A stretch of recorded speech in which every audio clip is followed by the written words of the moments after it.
जनता inter college विद्यालय परिवार में आपका स्वागत है। आज देश कोरोना जैसी महामारी से जूझ रहा है। अभी तक कोरोना बीमारी का कोई इलाज नहीं ढूंढा जा सका है। बचाव ही इसका इलाज है, तो हम घर में रहकर ही इससे बच सकते हैं। दूरी बनाए रखें, विशेष परिस्थिति में ही घर से बाहर निकलें, घर में ही रहें। समय समय पर साबुन से हाथ धोते रहें, सैनिटाइजर का प्रयोग करें। विद्यालय परिवार आपको घर में रह कर के ही पढ़ने का मौका दे रहा है। आप घर में रह कर के ही ऑनलाइन पढ़ाई कर सकते हैं। इसके लिए जनता इंटर कॉलेज विद्यालय परिवार आपके लिए ऑनलाइन क्लास चला रहा है। जिस ऑनलाइन क्लास में आपका स्वागत है। कक्षा 8 की सामाजिक विषय में पृथ्वी और हमारा जीवन हम पढ़ रहे हैं, जिसमें मैंने आपको पहला पाठ पढ़ा दिया है।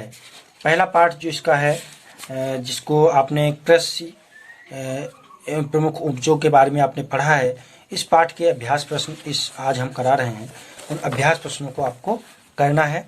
तो पहला प्रश्न दिया गया है, निर्वाह कृषि और व्यापारिक कृषि में क्या अंतर है।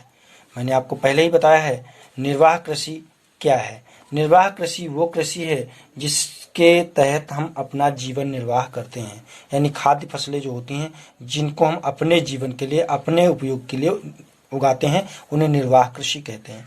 व्यापारिक कृषि क्या है। व्यापारिक कृषि वो कृषि है जो हम अपने लिए नहीं बल्कि दूसरे के लिए बेचने के लिए जो है उगाते हैं, उन्हें हम व्यापारिक फसल कहते हैं। जैसे कि गन्ना है, जूट है, पटसन है, तंबाकू है, चाय है, कपास है, ये सब हम बेच करके पैसा भी कमाते हैं।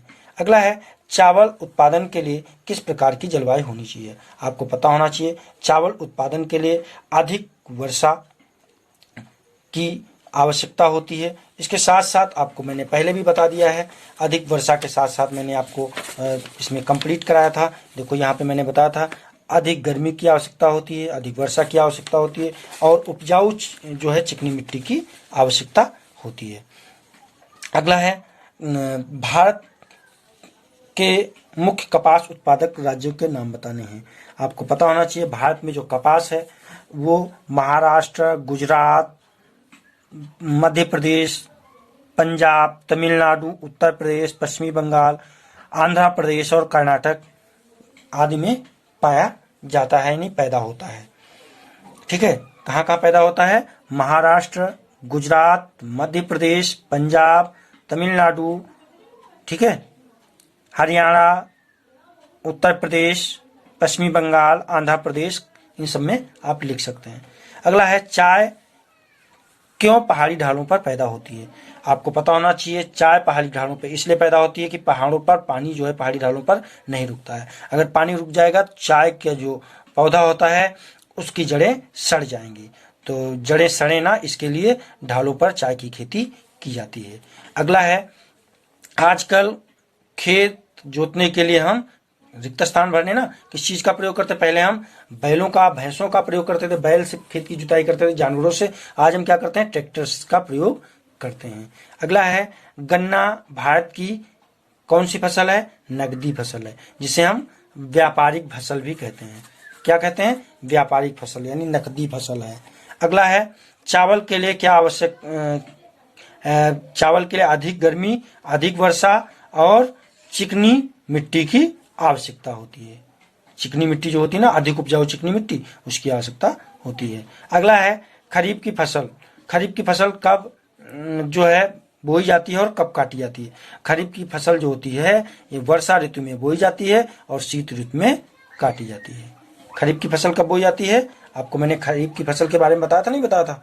तो खरीफ की फसल जो है ये वर्षा ऋतु में बोई जाती है और कब काटी जाती है, वर्षा ऋतु में बोने के बाद कब काटते हैं, शीत ऋतु में इसको काटते हैं। वर्षा ऋतु में देखो मैंने आपको बताया था ना, खरीफ की फसल जो है ये वर्षा ऋतु के प्रारंभ में इसे बोया जाता है और शीत ऋतु में इसे काटा जाता है। ठीक है ना, बताया था नहीं बताया था। इसके बाद अगला है, जोड़े बनाने हैं। अब इसमें रबी की फसल में क्या होता है, ऐसे एरो बनाना है तो रबी, आपको बताया ना रबी की फसल कौन सी है, गेहूं है ना, गेहूं हो गया। खरीफ की फसल चावल हो गया, जिसे धान बोलते ना। जायद की फसल खरबूजा, ककड़ी, ये सब होता नहीं होता। तो ये सर अपना कॉपी पे आपको लिखना है। जहाँ समझ में ना आए हमें फ़ोन के व्हाट्सएप के माध्यम से आप हमसे पूछ सकते हैं, ठीक है ना। तो आज हम इतना ही पढ़ा रहे हैं।